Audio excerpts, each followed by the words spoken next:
Hello, everyone, and welcome to another great episode of the Jason Howell Company Speaker Series Zoominars. My name is Jason Howell, and today our topic is, can you invest in democracy? With us today is former naval aviator Julie Kane. Julie spent the early part of her career defending freedom and democracy around the world, flying a SH-3 Sea King helicopter, I think I got that right, into rescue missions.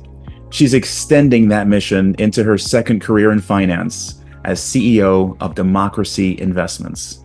Now, how she does that and how you might follow her lead is the subject of this talk today. But for now, let's just meet Julie. So Julie, welcome to the Zoominar. How has your day been so far? Jason, we're having an excellent day here in San Francisco. Thank you so much for having me. Well, you're very welcome for having you. So it's 3 hours earlier. It's about noon. Have you had lunch? Yes, I have. All right, that's good news. So happy to have you here today. I want to let you know, for anyone who is here and signed on with us, if you have a question, just throw it in the chat. That's something I forgot to mention last time. So please throw your questions in the chat. We, of course, have prepared questions for Julie for a very important topic. So without further ado, I'm going to go ahead and share my screen, and we're going to get started.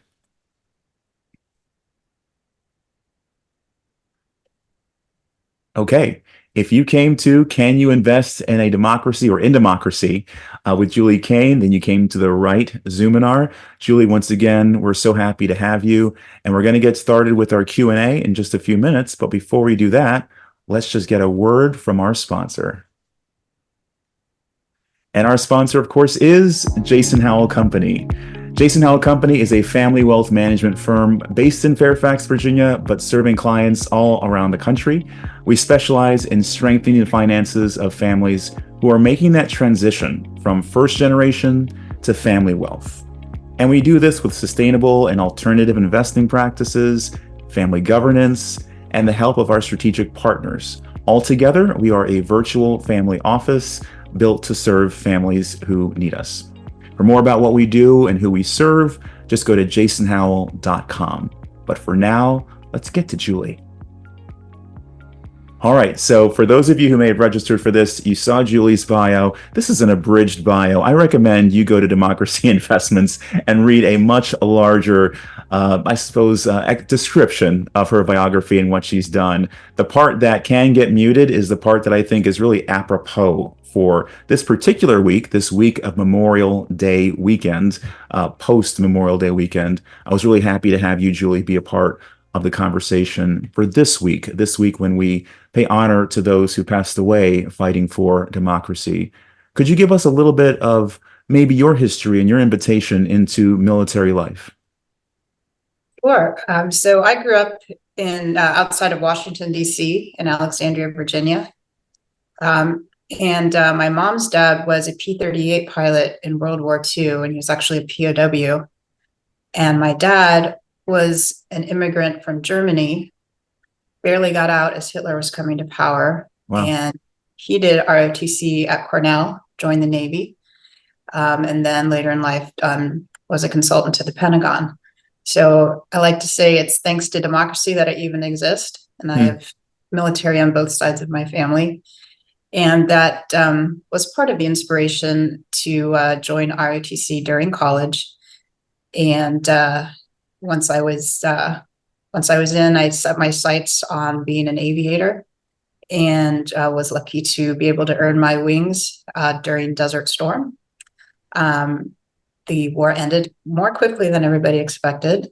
Yeah. So I ended up getting stationed in Subic Bay, QB Point. Was right after Mount Pinatubo. It was incredibly exciting missions. I got to fly medical supplies to the villagers who were victims of the volcano. Wow. And then probably most exciting is I was flying dignitaries around to prevent a coup. In the middle of the night, didn't know who was in the back. And then just to, show our presence, there were many simulated combat exercises.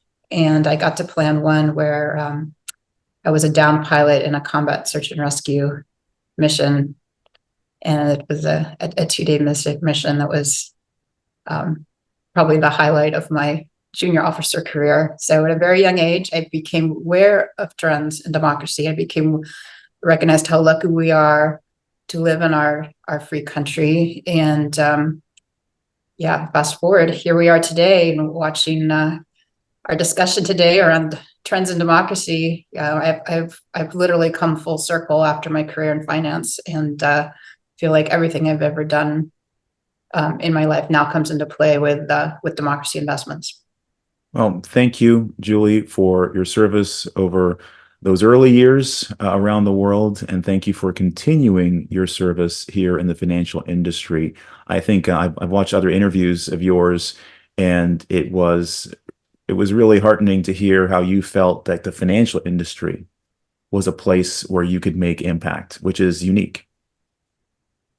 It is. It is. Well, but is it? I mean, look what you do every day, Jason, helping your clients manage money so they can have the freedom to do what they want, leave a legacy, retire with peace. I mean, and then more broadly, when you look at economies, money makes the world go around. So Yes. I feel like we are all on a similar mission. And actually, yesterday I was at a conference where they were quoting that at our company we treat finance like we're curing cancer. And I thought, Wow. we should. That is a wonderful slogan to adopt. We treat cancer, we treat finance like we're curing. I love it. I love it. My business partner's on the line. Take notes, sir.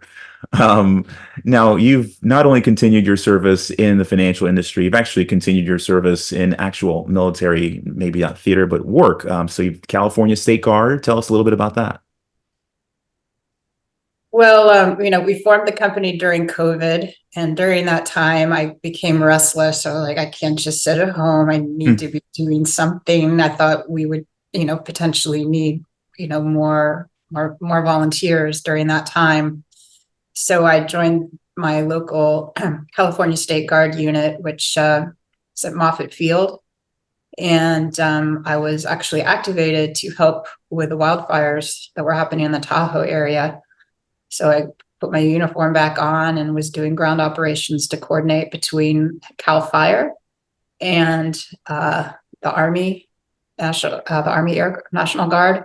Anyway, a lot of helicopters in and out every day. And the good news was they had great Wi-Fi, so I could continue to run democracy investments during the day Which because is all the good. activity was in the very early in the morning and then at sundown. And in between, I just continued to plug away at democracy. And yeah, it was nice to feel back in service and help get those fires out in California, which luckily it's been a little better the last year. So let's knock on wood that it's a good Yes, calm summer coming up. indeed. And I've No longer. I am now. I'm in the inactive reserves for the state okay. guard. Okay. And I've done a disservice to all viewers because what I could have done is actually shown people the SH3C King. I mean, this is a visual presentation. Would have been very easy to have a visual image on the screen. If you get a minute, go ahead and just do a Google search of the size of this helicopter that Miss Julie Kane was flying around and saving lives with. Really a sight to see. Lastly, Julie, Swords to Plowshares is a nonprofit that is important to you. Tell us a little bit about that. Thank you, Jason, for asking. I've done a lot of interviews, and you're the first person to ask me about this nonprofit work, which is Oh, just an honor to be involved with. It's going on 9 years now. I as I was doing my day job in finance, I became a little restless, wanting to become more involved in the veteran community, and was introduced to Swords to Plowshares. At the time, Wells Fargo had financed a lot of their housing, and this is a very mission-driven organization that was founded right after the Vietnam War by wow. Vietnam veterans who wanted to help give veterans the resources they deserve and need, help them immediately get off the street with safe housing, and then what they call wraparound service model of getting them help with their benefits, legal support, medical support with the VA, career transition services.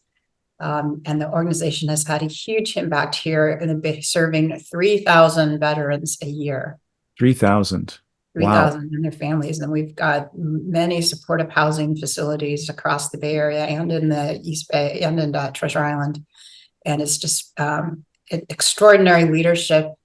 I was chairman during when I was chairing. They asked me to chair the board. I was the first female veteran to chair the board, and about a year into it, COVID happened. So I had to coach folks like, Katie, here's how you Zoom, and there's the mute button, and we're gonna continue to do this remotely, and it all worked out. And yeah, the organization is doing great things, and it's been an honor to be a part of it.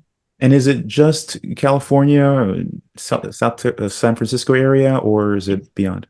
It's the San Francisco Bay Area. However, it's so well run that Michael Blecker, the outgoing executive director, he's been invited all over the country to share best practices because it is one of the best run veteran nonprofits in the country. Good to know. I'm glad that I asked about it.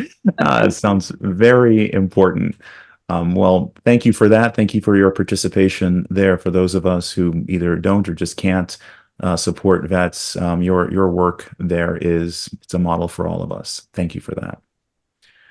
So here's our Q&A. Let's speak a little bit about number one, what's been happening around the world when it comes to democracy.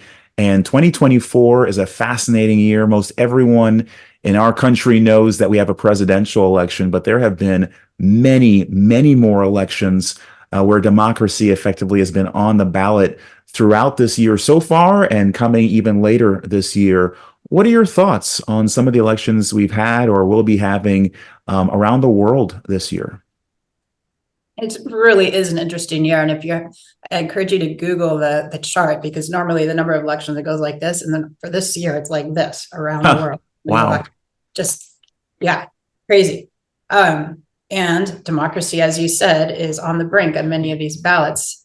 Good news, Taiwan is reelecting. The new president will continue the work of the original president. So Taiwan, good news there. And I'm just back from the Copenhagen Democracy Summit, and also a conference hosted by The Economist magazine in New York that was focused on the Eastern Mediterranean. And at both events, democracy was the topic. And there is concern. Many countries are backsliding into nationalism. Polarization is an issue. The rise of AI and disinformation, meddling with elections, top of everyone's mind across every country. And how do you get ahead of it with strong, cyber and preventative policies? Yeah, so it's I would say that the themes I've heard is Ukraine, got to support Ukraine, critical for the future of democracies, for other countries as well. And what can we do to help them fight the good fight? Our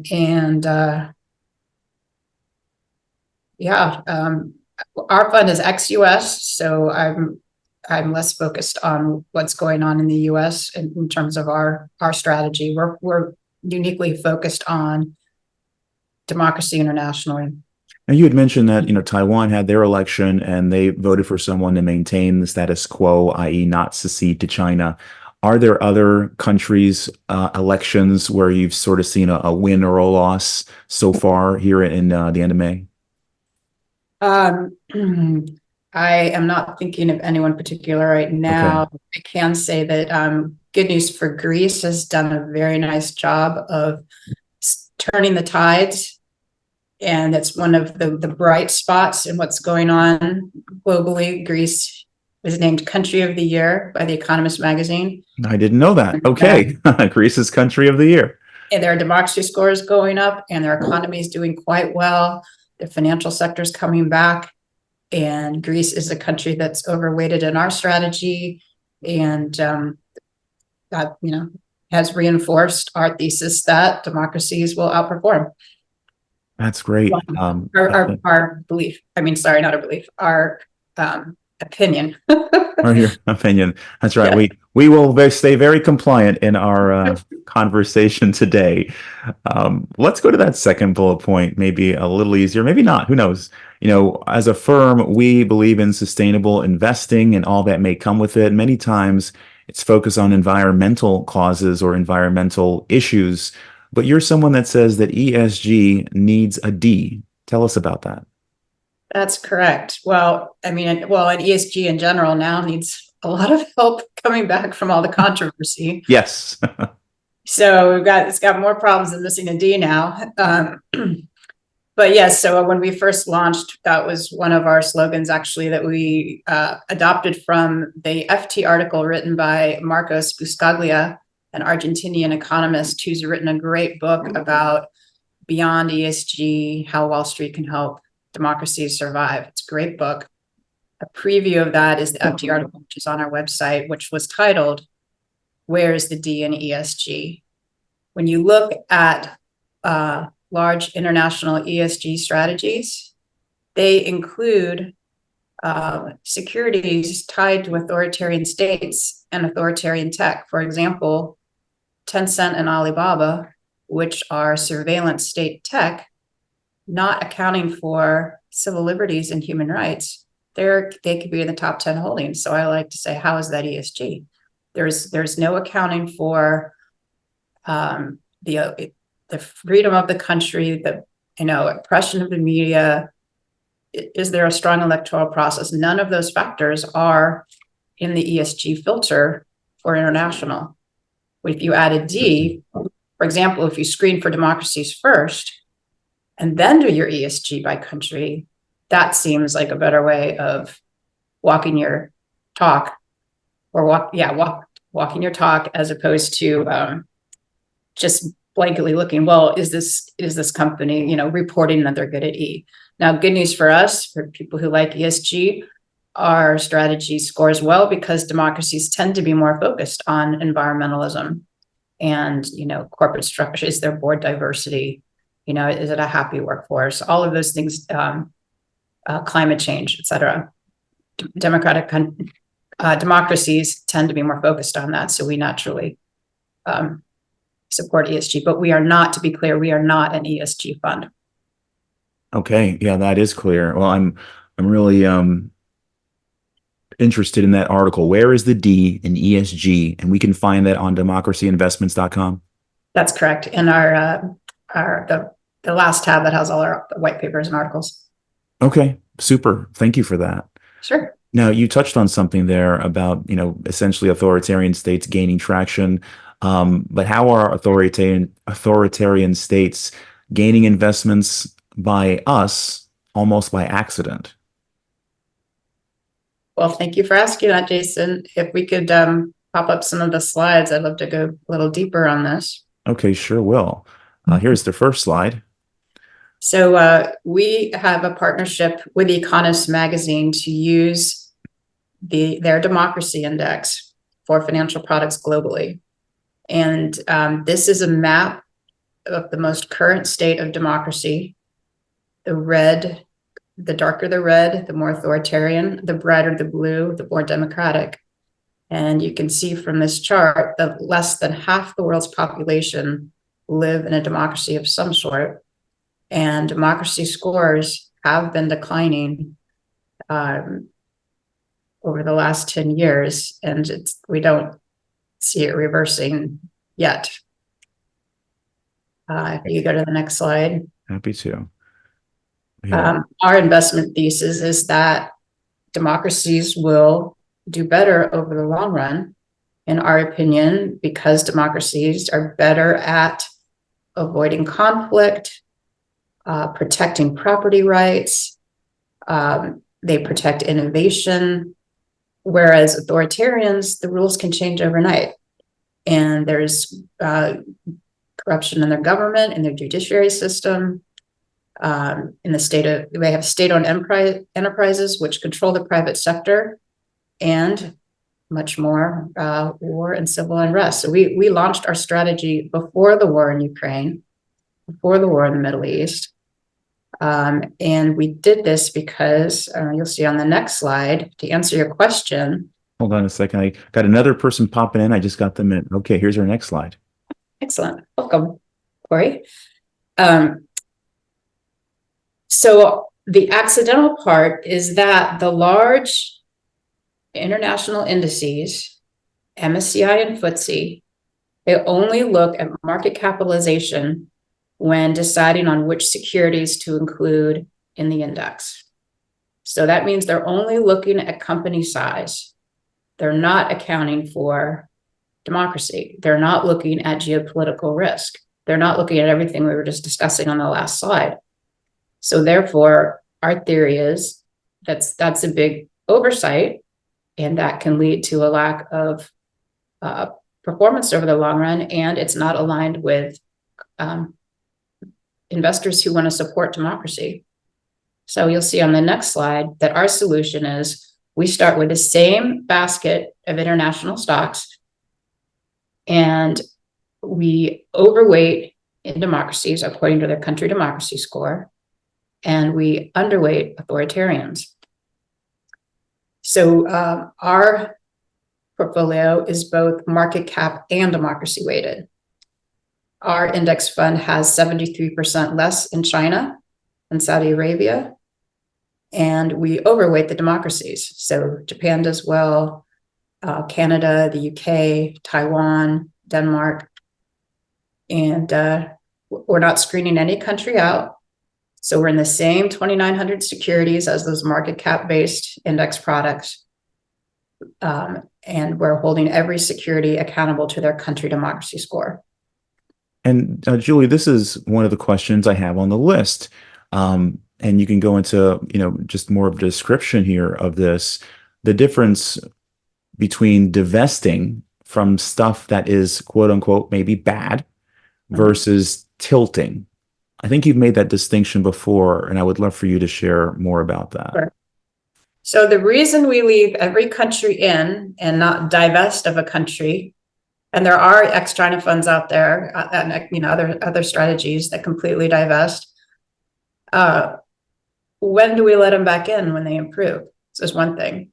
Secondly, what's your benchmark? What are you comparing yourself to? So we are highly correlated with an equity ex-US, but more importantly, when our fund gets to be very big, it will serve as an incentive structure, and all countries will be encouraged to improve their country score, which is this slide. Improve your country score to get a higher tilt, to get more capital. And if our fund was this large, our chief economist calculated that when our fund is as large as a Vanguard fund, that will equate to an entire month of operating cash flow coming out of China. So they'll feel that. If we completely exclude them, there's no incentive. If by leaving them in, we can create an incentive structure. And also we're neutrally holding every security accountable to their country democracy score. Well, I'm hearing two things. Number one, you have to get as big as the Vanguard Fund so that we can put some pain on some of the countries that aren't as much of a democracy. And number two, there's true value in this idea of tilting. In sustainable investing, people often think it's about exclusively divesting, but there are actually 5 different ways that you can incorporate ESG investing into a sustainable model.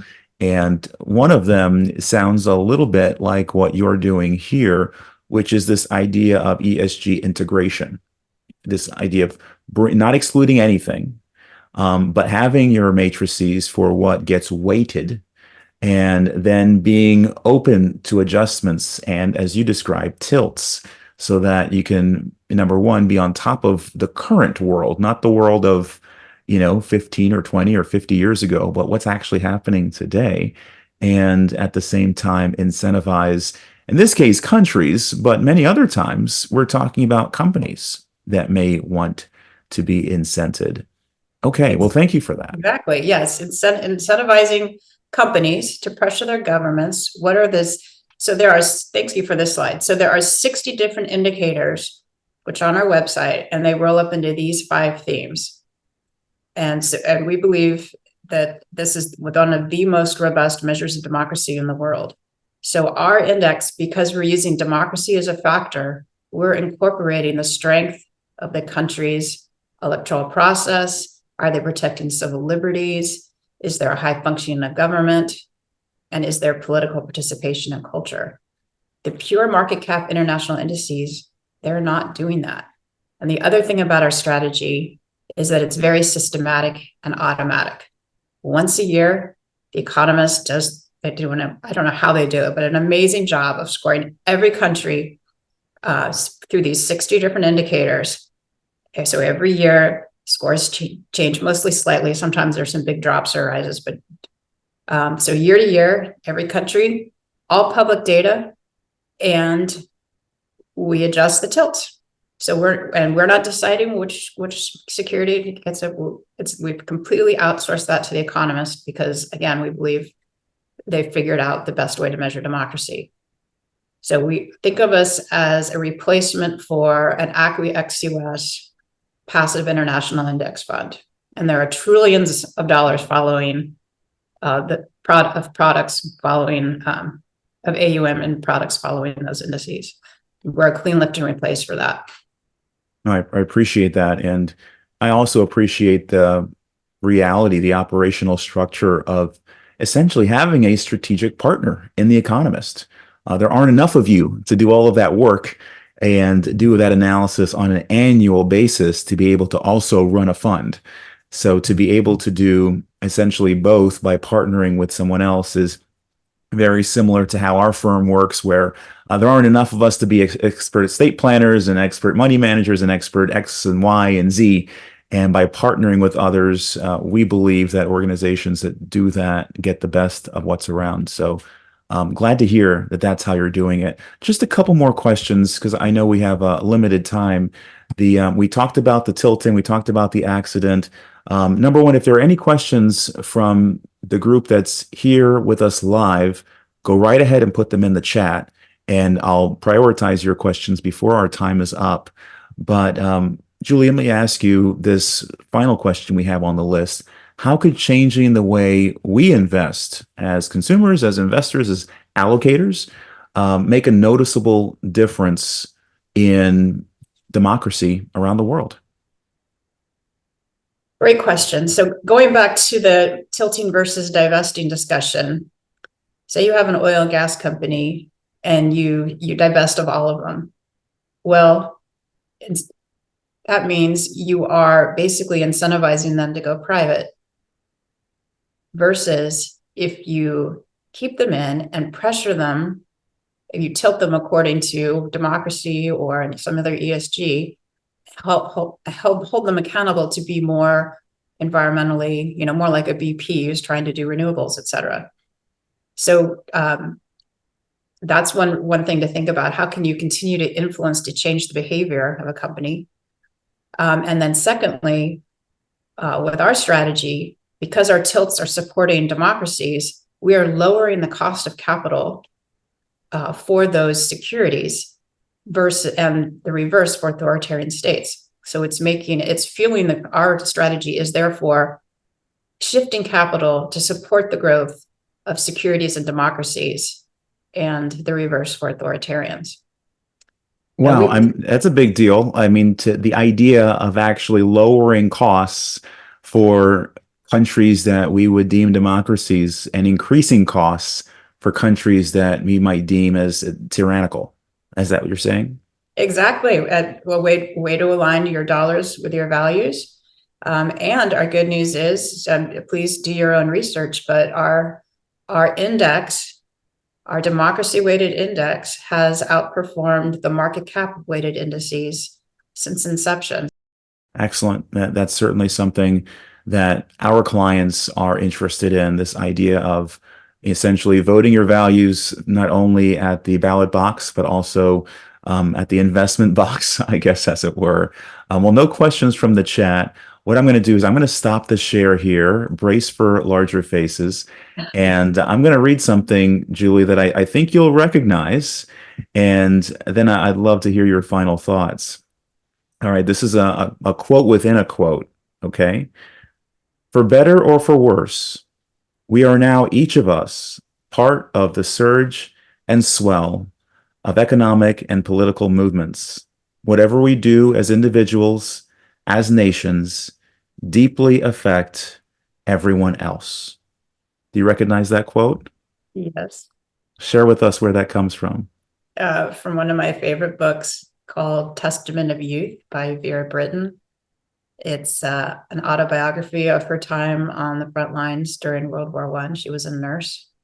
It's a fantastic book. It's also a fantastic movie if you don't want to read the whole book, which is this thing. It's very true to the book, and it's wonderful. And it inspired me in my youth to serve. I read it in 7th grade.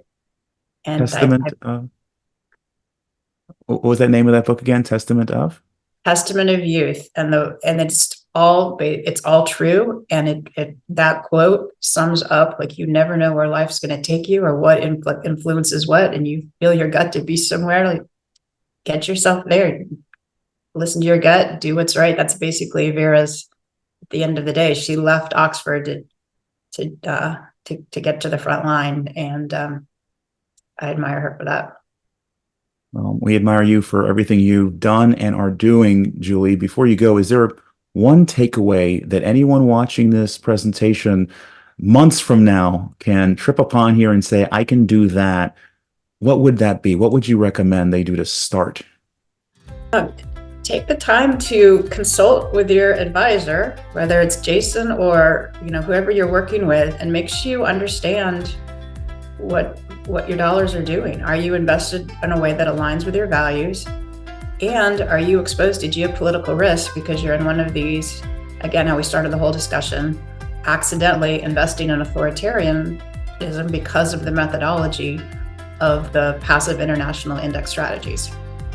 So it's easy to just, I'll save it for later, do it later, but you need to dig deep and ask your advisor to help you really get your head around your portfolio, because as we talked about, we're in unsettling times. It's hard to know where the next conflict's going to be, and you want to make sure your portfolio is, you understand how your portfolio is positioned against geopolitical risk. And if you want to vote with your dollars and fuel the growth of democracy, please look into DMCY is our ticker symbol, listed on the New York Stock Exchange, and you can find more information at democracyinvestments.com. Julie Kane, a former naval aviator, CEO of Democracy Investments, a big fan of Testament of Youth. Thank you so much for being with us today. I look forward to following up with you very soon. And to the rest of you, I hope you enjoyed the discussion with Julie. Once again, you can find her information at democracyinvestments.com. Julie, thanks so much again. Thank you, Jason. It's wonderful. Thanks for having me. With that, we yield the balance of your time.